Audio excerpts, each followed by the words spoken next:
الحميد المكين الحليم الكريم الرؤوف الرحيم أما بعد فأعوذ بالله من الشيطان الرجيم بسم الله الرحمن الرحيم ثم دنا فتدلى فكان قاب قوسين أو أدنى فأوحى إلى عبده ما أوحى ما كذب الفؤاد ما رأى أفتمارونه على ما يرى وَلَقَدْ رَآهُ نَزْلَةً أُخْرَى عِندَ سِدْرَةِ الْمُنتَهَى عِندَهَا جَنَّةُ الْمَأْوَى صدق الله العظيم وصدق رسوله النبي الأمين ونحن على ذلك لمن الشاهدين والشاكرين والحمد لله رب العالمين.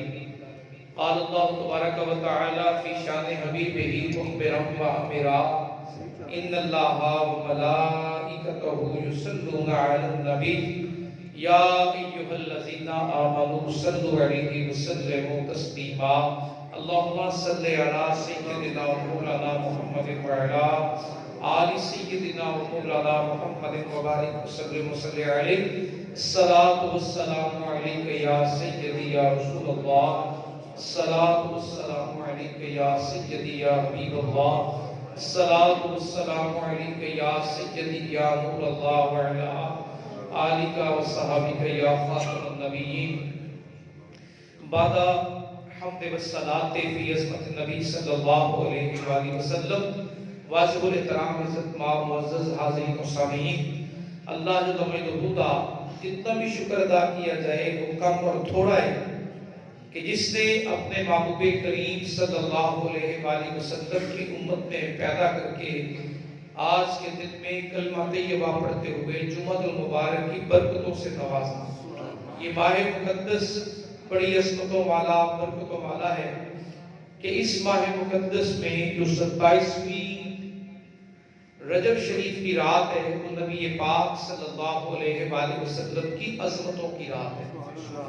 یہ فتح مکہ تو بہت بعد میں ہوا. سرکار دو عالم صلی اللہ علیہ وآلہ وسلم ابھی مکہ میں رہ رہے ہیں، آپ کی رہائش ہے، اور 10ویں سال میں اعلان نبوت کے بعد آپ کے جب دو قریب ترین شخصیات، ایک جنہوں نے میرے آقا کریم کے گھر کے نظام کو سنبھالا ہوا ہے حضرت سیدہ خدیجہ الکبریٰ، اور دوسرے جنہوں نے آپ کے بیرونی معاملات، خاندانی قبائل کے معاملات، تجارت کے معاملات، اور جو سب سے بڑا آقا کریم صلی اللہ علیہ وآلہ وسلم کی خدمت کے معاملات ادا کر رہے تھے، وہ سیدنا ابو طالب رضی اللہ تعالی عنہ.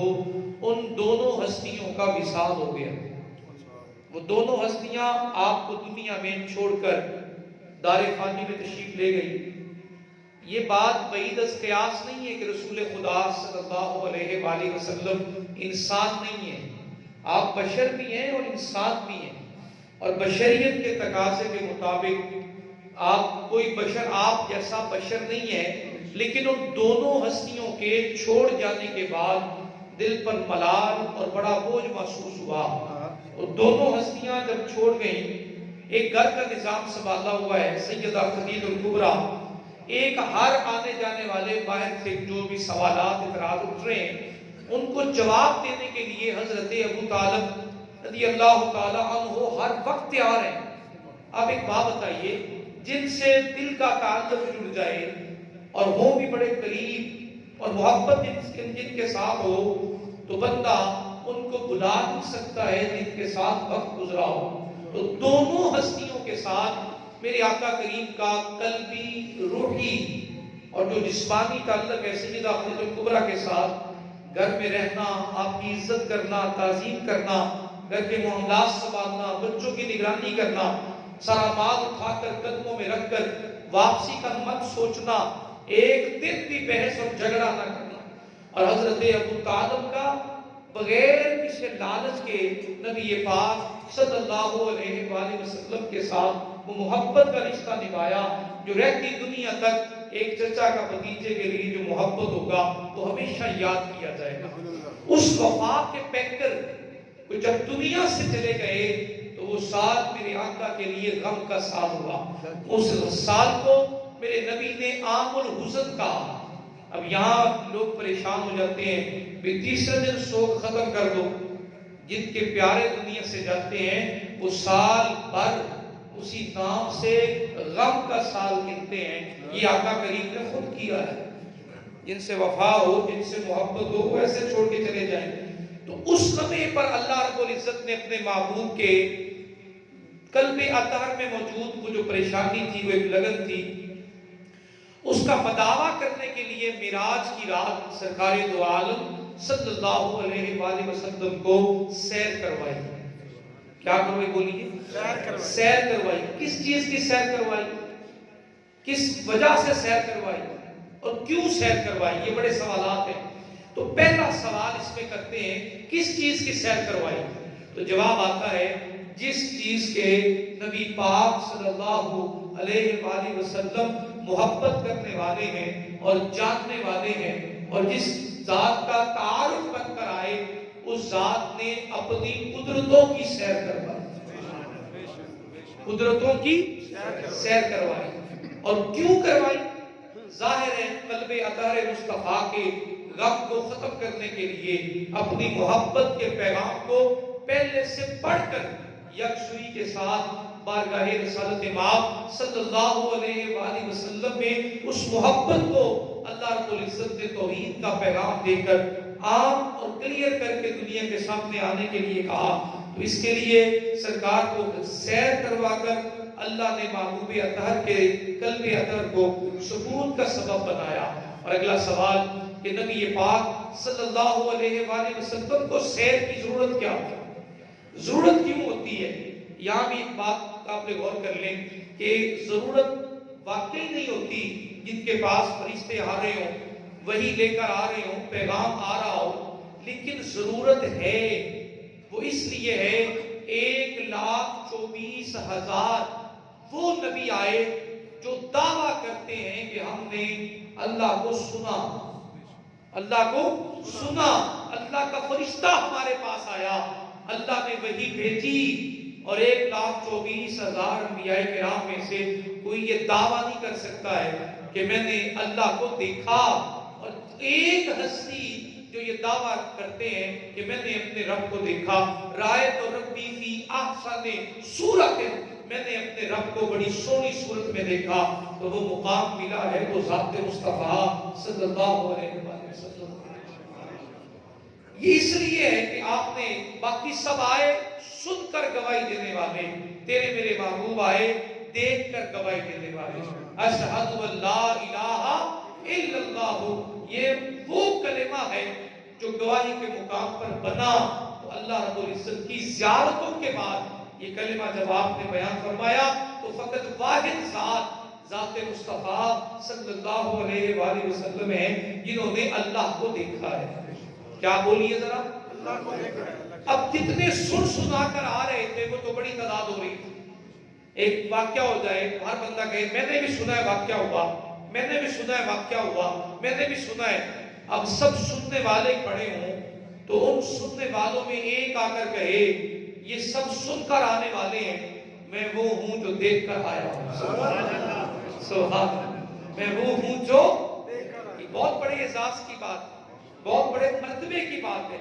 اور یہاں جب اللہ رب العزت نے اس مقام کو بیان فرمایا تو وہ سیر کا جو مرحلہ تھا، وہ جب سدرۃ المنتہا تک پہنچا تو وہاں پر اللہ رب العزت نے اپنے محبوب کریم صلی اللہ علیہ وآلہ وسلم کو نورانیت کے اس ماحول میں کھڑا کر کے اللہ کریم نے اپنی محبتوں، برکتوں، رحمتوں اور عنایتوں کے ساتھ آگے آنے کا جب حکم فرمایا تو تاجدار کائنات صلی اللہ علیہ وآلہ وسلم جبرائیل امین سے پوچھتے ہیں. مختلف تفاسیر اور مختلف جو تراجم ہیں اور تفاسیر ہیں اور تاریخ کی جو کتابیں ہیں، سیرت کی جو کتابیں ہیں، ان میں یہ عنوان لکھا ہے تفاسیر کرنے والوں نے. یہاں جو فکانہ کعبہ کا حسین ہے، اس سے حضرت جبرائیل امین اور نبی پاک کی قربت کو بیان بھی کیا ہے کہ دونوں قریب ہوئے.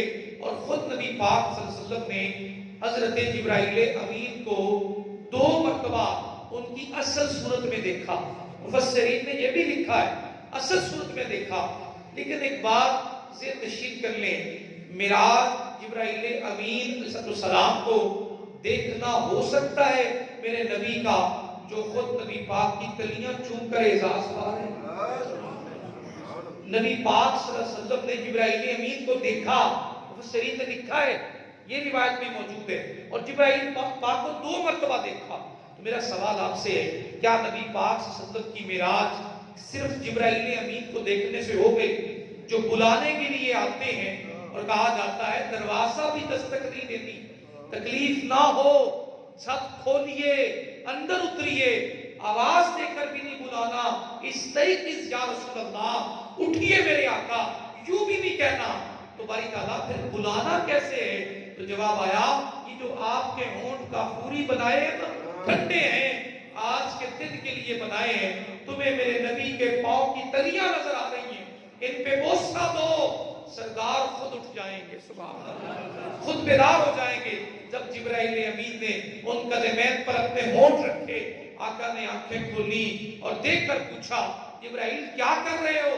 تو جواب دیتے ہیں، حضور اپنی سرداری بچانے آیا ہوں، اپنی بندگی بچانے آیا ہوں، اپنے مرتبے بچانے آیا ہوں، اپنی عزتیں بچانے آیا ہوں، اپنی رفعتیں بچانے آیا ہوں. ایک کا حشر دیکھ چکا، معلم الملکوت تھا، ایک تعظیمی سجدہ آدم علیہ السلام کو نہ کر سکا، رابطہ درگاہ ہوا.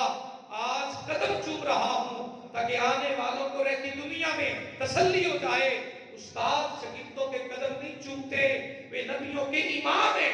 اور تلیاں جبرائیل چوم کر بتا رہے ہیں صرف نبیوں کے امام نہیں ہیں، یہ جبرائیل کے بھی سردار ہیں.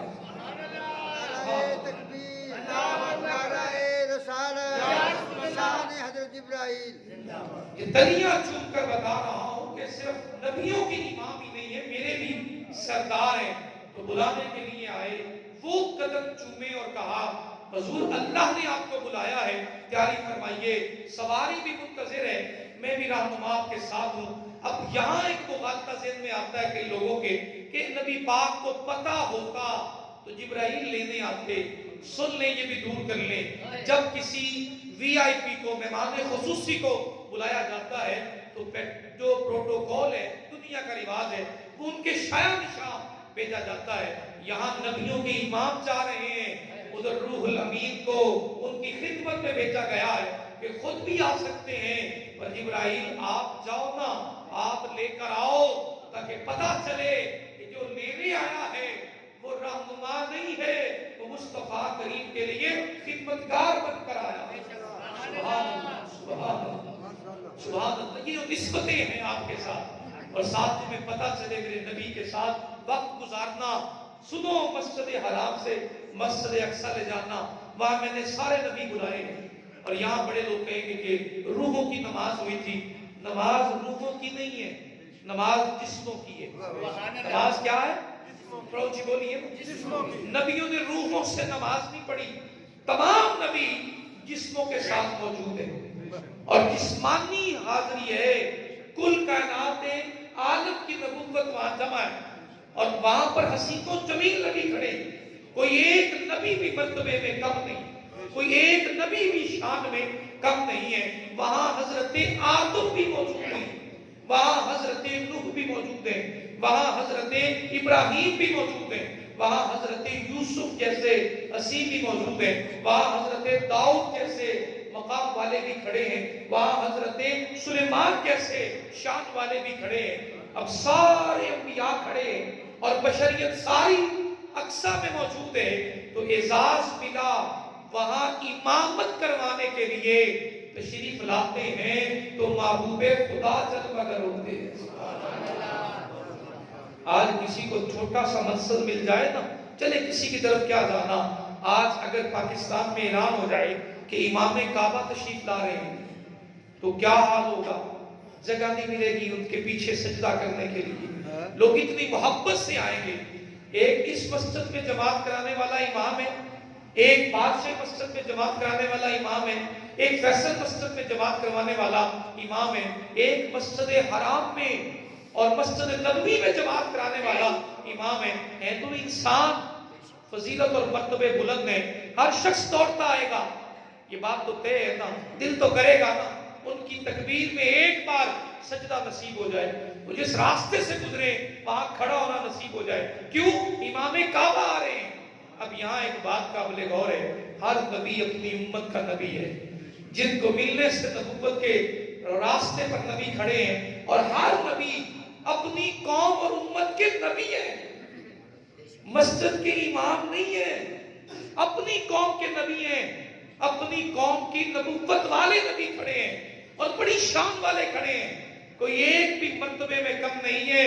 قرآن اعزاز عطا فرماتا ہے تلک الرسل فضلنا بعضهم علی بعض، وہ مرتبوں والے کھڑے ہیں، رسالت کے مرتبے پر، نبوت کے مرتبے پر، شان کلیمیت والے بھی کھڑے ہیں، شان خلیلیت والے بھی کھڑے ہیں، شان روح قدس والے روح اللہ بھی کھڑے ہیں، شان ذبیحیت والے بھی کھڑے ہیں، کوئی نبی مرتبے میں کم نہیں ہے، پوری جماعت نبیوں کی ہے، 1,24,000 نبی، وہ جہاں قدم رکھتے ہیں بارکنا حولہ، وہ جگہ برکتوں والی ہے، وہ جگہ اللہ کی نشانیوں میں سے نشانی ہے، اور وہاں تمام نبیوں میں امامت کے لیے تشریف لاتے ہیں تو وہ محمد رسول اللہ تشریف لاتے ہیں۔ نبی پوچھتے ہیں، نعرہ رسالت، شان انبیاء، نبی پوچھتے ہیں مصلی امامت خالی ہے، کون آنے والے ہیں؟ تو تمام نبیوں کو بتایا جاتا ہے وہ تشریف لا رہے ہیں جن سے ملاقات کا شرف آپ سب پانا چاہتے تھے، اور جن کی امت میں ہونے کا نبی دعویٰ کرتے رہے کہ ہمیں اس نبی کی امت میں بھیج دے یا اللہ، وہ تشریف لانے والے ہیں۔ امام الانبیاء آئے کتارا مسکرا پئیاں، کھڑے نے پھل تے کلیاں ہزاراں مسکرا پئیاں، سرکار تشریف لائے حضرت آدم علیہ السلام سے لے کر جناب سیدنا عیسیٰ علیہ السلام تک کل کائنات نبوت اور کل رسولوں کی جماعت میرے آقا کے استقبال میں کھڑی ہے اور آپ کے پیچھے نماز ادا فرما رہے ہیں۔ پوچھا باری تعالیٰ ان کا مقام کیا ہے؟ تو جواب آیا ان کا مقام کیا ہے؟ فکان قاب قوسین او ادنا ہے، وہاں کی طرف جانے والے ہیں، تیاری کر کے جا رہے ہیں، اس لیے بھیجا کہ زیارت بھی کرو، ان کے پیچھے سجدے ادا کر کے اپنا اعزاز بھی پاؤ۔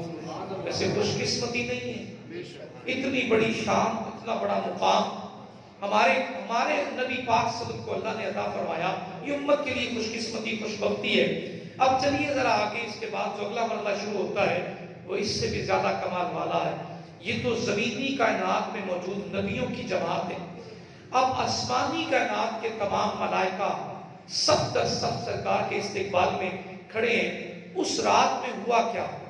سیر تو ہوئی، لیکن کس چیز کی سیر ہوئی وہ بتایا ہے جبرائیل امین نے، اور جبرائیل امین نے سدرۃ المقام پہ پہنچ کر، سدرۃ المنتہا کے مقام پہ پہنچ کر اللہ رب العزت کے رسول سے جو ملاقات ہو رہی ہے، اس ملاقات میں بڑی خاص بات آپ عرض کرتے ہیں یا رسول اللہ صلی اللہ علیہ وآلہ وسلم، یہ آخری مقام ہے میرا، سدرہ میرے نبی کا مقام نہیں ہے، وہ جبرائیل امین کا مقام ہے، اور کئی مرتبہ جبرائیل امین اس کا اظہار بھی فرما چکے ہیں۔ وہ سدرۃ المنتہا پہ رک کر آقا کریم کی بارگاہ میں عرض کرتے ہیں یا رسول اللہ صلی اللہ علیہ وآلہ وسلم، ساتھ نہیں جا سکتا، ساتھ نہیں جا سکتا، اور آپ کو روک بھی نہیں سکتا، ساتھ بھی نہیں جا سکتا اور آپ کو روک بھی نہیں سکتا۔ پوچھا جبرائیل ساتھ کیوں نہیں جا رہے؟ عرض کرتے ہیں آقا میں آپ جیسا نہیں ہوں، میں تو آپ کے جسم میں پہنے جانے والے کرتے جیسا بھی نہیں ہوں، آپ کے قدموں میں پہنے جانے والی نالین جیسا بھی نہیں ہوں، یہ آپ کے ساتھ جائیں گے، اور میں یہاں سے ایک بال کے برابر بھی آگے حرکت کر سکتا نہیں۔ یہ اعزاز انسانیت ہے کہ جہاں ملائکہ رکے وہاں بشریت کے تاجدار، نبوت کے شہنشاہ، نورانیت کے شاہکار، خود تاجدار کائنات صلی اللہ علیہ وآلہ وسلم تشریف لے جا رہے ہیں۔ اور پھر پوچھا جبرائیل ساتھ کیوں نہیں چل رہے؟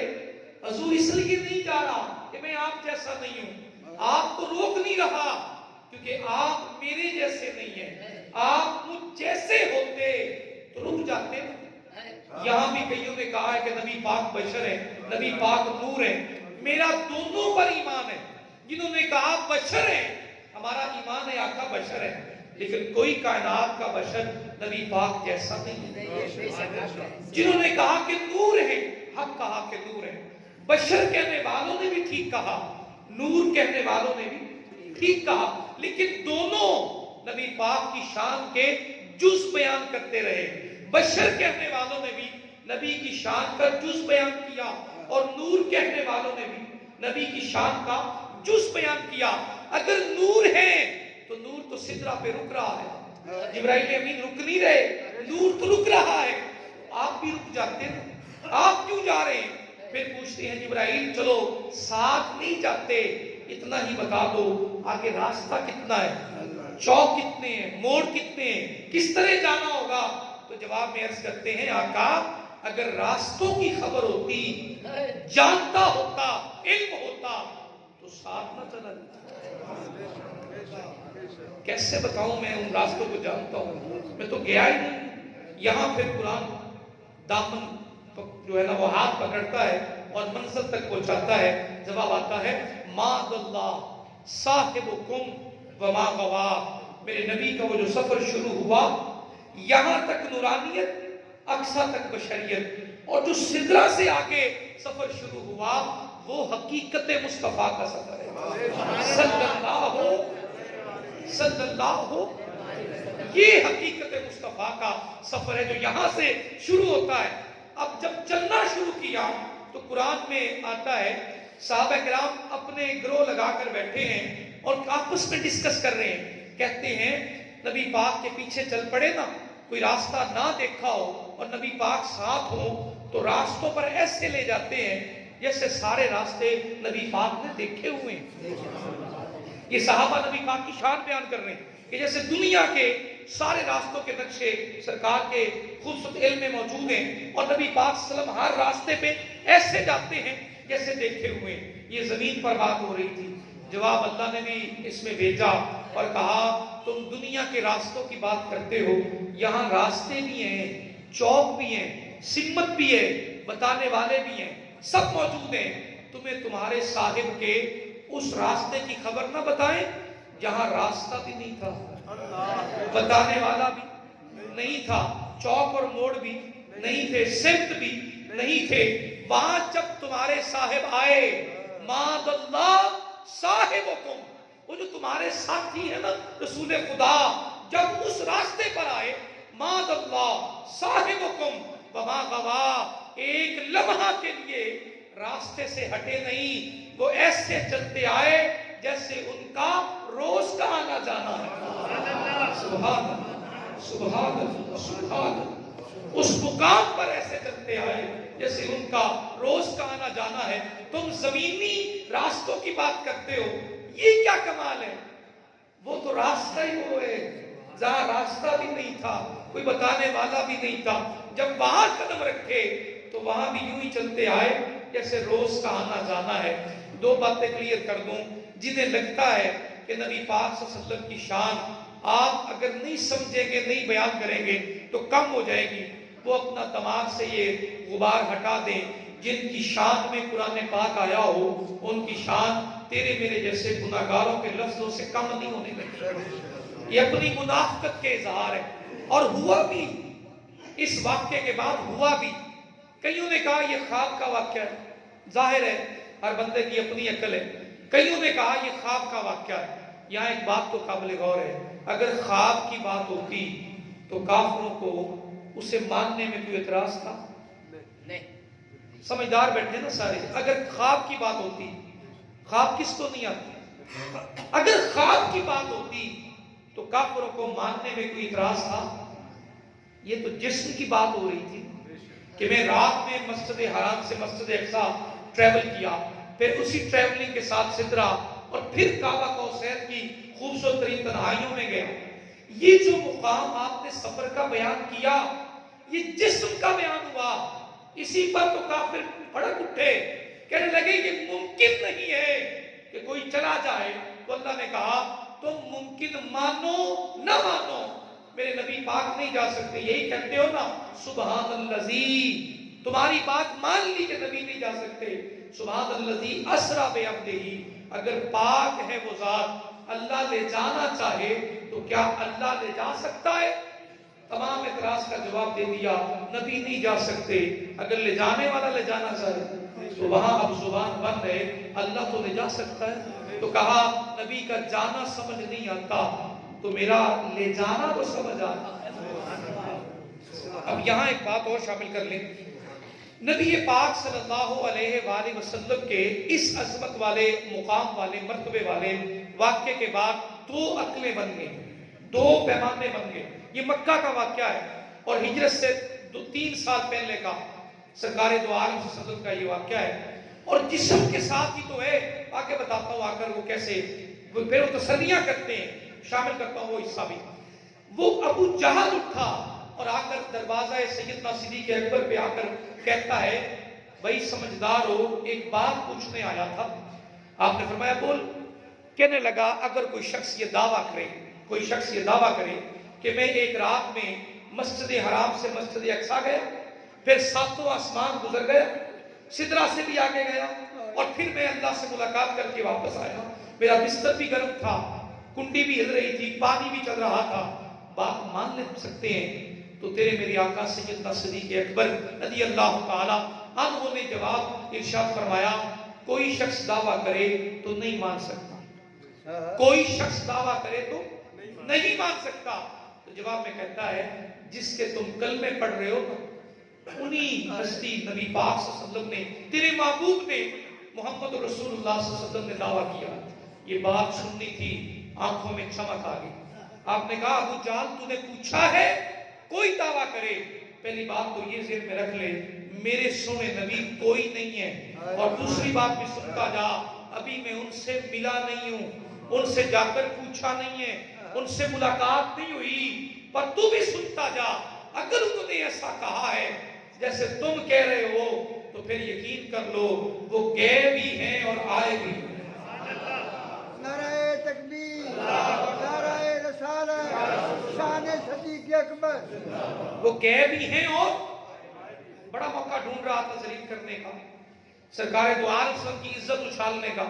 آج بھی کئیوں کو وہم ہے کہ ہم نبی پاک کی شان کو گھٹا لیں گے، ہم خاکے بنا کر ان کی توہین کر لیں گے، ہم ناپاک سازشیں کر کے ان کی محبت دلوں سے نکال لیں گے. وہ شاید کہ بھول گئے ہیں نبی پاک صلی اللہ علیہ وسلم فطرت کائنات ہیں، اور فطرت جو ہے وہ سینوں میں جذب ہوتی ہے، مٹتی نہیں ہے. وہ سینوں میں جذب ہوتی ہے اور مٹتی. سرکار اس کائنات کی اصل ہے، اور اصل تو کائنات نہیں رہتی ہے نا.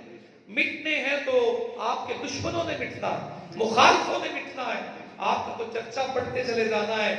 اب آقا کریم کی بارگاہ میں آ کر کہنے لگے چلو جی آپ کی بات مان لی، آپ سیر پر گئے، ہمارے 3 قافلے گئے ہوئے تھے اس راستے پر تجارت کے لیے، وہ فلسطین کے راستے پر تھے مکہ سے، وہ آپ کو راستے میں ملے؟ اگر آپ گئے ہیں تو آپ بتا سکتے ہیں ملے؟ تیرے میرے کریم آقا نے فرمایا ہاں 3 ملے. ایک ذی فجا کے مقام پہ دیکھا، ایک تلوین کے مقام پہ دیکھا، ایک رواحہ کے مقام پہ دیکھا. اب تینوں قافلوں کا بیان سن لیا کہ اس مقام پہ دیکھا. کہا ٹھیک ہے آپ تینوں علاقوں کے نام بتا سکتے ہیں، اچھا یہ بتائیں وہ مکے میں کب پہنچیں گے؟ وہ قافلے مکے میں کتنی دیر میں پہنچیں گے؟ تیرے میرے کریم نے فرمایا پہلا قافلہ سورج طلوع ہوگا، کناری نکالے گا، قافلہ مکے ہوگا.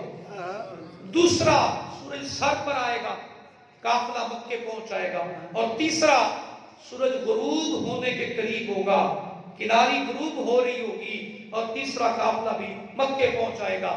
کافروں نے کہا لو جی پہلے تو کوئی بات نہیں، اب تسلی ہوگی، اب پتہ چلے گا کیا ہوتا ہے، اب پتہ چلے گا معاذ اللہ استغفر اللہ، اب پتہ چلے گا نبی پاک کتنے سچے ہیں، اللہ معاف کرے، معاذ اللہ استغفر اللہ. تسلیاں کرنے لگے.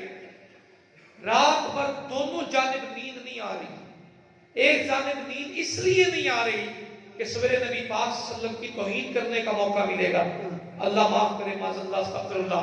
اور دوسری جانب نیند نہیں آ رہی کہ سویرے شان مصطفیٰ کے اظہار کو دیکھنے کا موقع ملے گا، آپ کے علم کو ظاہر ہوتا دیکھ کر سکون نصیب ہوگا۔ صبح صبح اٹھے، درختوں پر پہاڑوں پر چڑھ کر کافر کھڑے ہو کر سورج کو دیکھنے لگے۔ عاشقان رسول اس راہ پر نظریں جما کر کھڑے ہیں جہاں سے قافلے نے آنا ہے، وہ قافلے کے راستے پر کھڑے ہیں، اور جہاں سے رسول خدا صلی اللہ علیہ وسلم نے ان کے آنے کی خبر دی ہے وہ نظریں جما کر کھڑے ہیں۔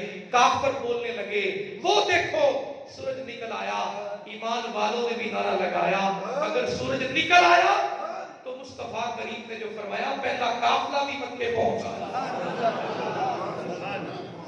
اپنا سمور لے کر بیٹھے، عاشقان کھل اٹھے۔ ظہر سورج کے سر میں آنے کا انتظار ہونے لگا۔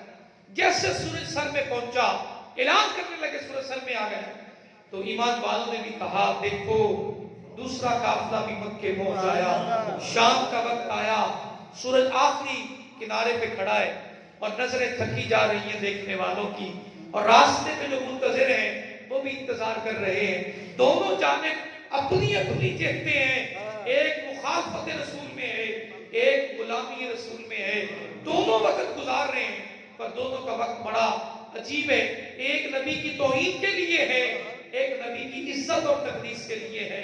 اب ہوا کیا، اس قافلے والوں میں سے ایک جانور گم ہو گیا، وہ ڈھونڈنے لگے۔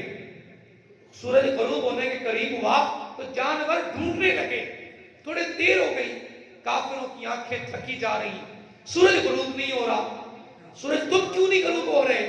کہا اللہ کا حکم آیا ہے ہر روز وقت پہ غروب ہوتے ہو، آج تھوڑی دیر ٹھہر جاؤ۔ سبحان اللہ، سبحان، آج تھوڑی دیر ٹھہر جاؤ۔ سورج اپنی جگہ پہ کھڑا ہے اور رک کر کھڑا ہے، کافر تھک چکے ہیں۔ جیسے کناری نے حرکت کی نا تو بول اٹھے سورج غروب ہو رہا ہے۔ ادھر سے عاشقوں نے نعرہ لگایا اگر سورج غروب ہو رہا ہے نا تو تیسرا قافلہ بھی مکے کی حد میں داخل ہوگا۔ انہوں نے پہچانا اپنی عقلوں پر، آج ہمارے پاس وہ دور تو نہیں ہے اب ان کی زیارت کر سکے، لیکن شوق تو رکھتے ہیں نا۔ اس واقعہ معراج میں جو 27 کی رات آئے گی نا، میں دیکھ رہا ہوں چند ایک سالوں میں اس کا شوق ختم ہوتا جا رہا ہے۔ اس رات کو سیلیبریٹ کرنے کا جو دن ہے نا، وہ کسی میں شوق ہی نہیں ہے۔ اپنے گھروں میں محافل سجا کر سرکار کی اتنی بڑی شان ہے، اس کو بیان کریں، خود اپنے بچوں کے پاس بیٹھ کر کیوں ڈسکس نہیں کرتے ہیں واقعہ معراج کو؟ اس میں کیا قباحت ہے آپ کے لیے، کیا پریشانی ہے اس میں؟ ان پر درود پڑھتے ہیں جن کا پر درود پڑھ کر پڑھنے والے کی شانیں بلند ہوتی ہیں۔ ان کی یہ شان ہے کہ تمام کائنات آپ کے قدموں کے تحت ہے، عرش پر میرے محبوب موجود ہیں، اور وہاں پر وہ جو گفتگو خاص ہوئی ہے نا، اس کو قرآن نے کیا کہا؟ اس میں قرآن نے کہا اللہ نے اپنے بندے کو وحی کی، فَأَوْحَا إِلَىٰ عَبْدِهِ مَا أَوْحَا۔ اب یہاں تشریح کرتے ہوئے، تفسیر کرتے ہوئے مفسرین لکھتے ہیں، اسی سورہ پاک کو اگلے جمعے میں بھی ڈسکس کریں گے، یہاں تشریح کرتے ہوئے لکھتے ہیں کہ اللہ نے اپنے نبی کو وحی کی۔ کون سی وحی کی؟ کہا دنیا والوں تمہیں بتانے کے لیے نہیں وہاں بلایا، اگر تمہیں بتانے کے لیے کوئی وحی کرنی ہوتی تو جبرائیل امین کس لیے تھے؟ وہ تمہارے درمیان لے کر آتے۔ یہ میرے اور میرے محبوب کے درمیان وہ ہونے والی خاص بات ہے جسے میرے محبوب جانتے ہیں یا میں رب جانتا ہوں۔ فَأَوْحَا إِلَىٰ عَبْدِهِ مَا أَوْحَا، وہاں بلایا ہے، وہ ملاقات خاصہ ہے۔ دل حزن میں تھا، غم میں تھا، ہم نے لامکان پہ بلا کر غم بھی دور کیا، حزن بھی دور کیا، اور مقام مصطفیٰ، عظمت مصطفیٰ سرکار کی آنکھوں کے سامنے آشکار کیے۔ انہی کلمات پہ آج کی گفتگو کو یہی روکتا ہوں۔ اللہ کریم نے جو شان سرکار کو ادا کی ہے، یہ جو 27 کی رات آئے گی نا، غالباً جمعرات کی بنے گی میرا خیال ہے، یہ جو رات بنے گی 27 کی، اس رات میں جاگنا، نوافل پڑھنے، ذکر کرنا، اگلے دن کا روزہ رکھنا، ان برکتوں میں اپنا حصہ شامل کرنا، یہ عزتوں والی بات ہے، عزت و عظمتوں والی رات ہے۔ اسے معراج النبی صلی اللہ علیہ وآلہ وسلم سے یاد کیا جاتا ہے، اور معراج کہتے ہیں سیڑھی کو جو پستی سے بلندی کی طرف لے جاتی ہے، اسے معراج کہتے ہیں۔ عروج سے نکلا، اور معراج النبی میرے نبی کے عروج کی بات ہے. روئے کائنات کا عروج ذات مصطفیٰ ہے اور ذات مصطفیٰ کی معراج ذات خدا ہے. دعا ہے کہ اللہ کریم اس رات کی برکتوں سے ہمارے وطن عزیز کو مالا مال فرمائے. وآخر دعوانا الحمدللہ.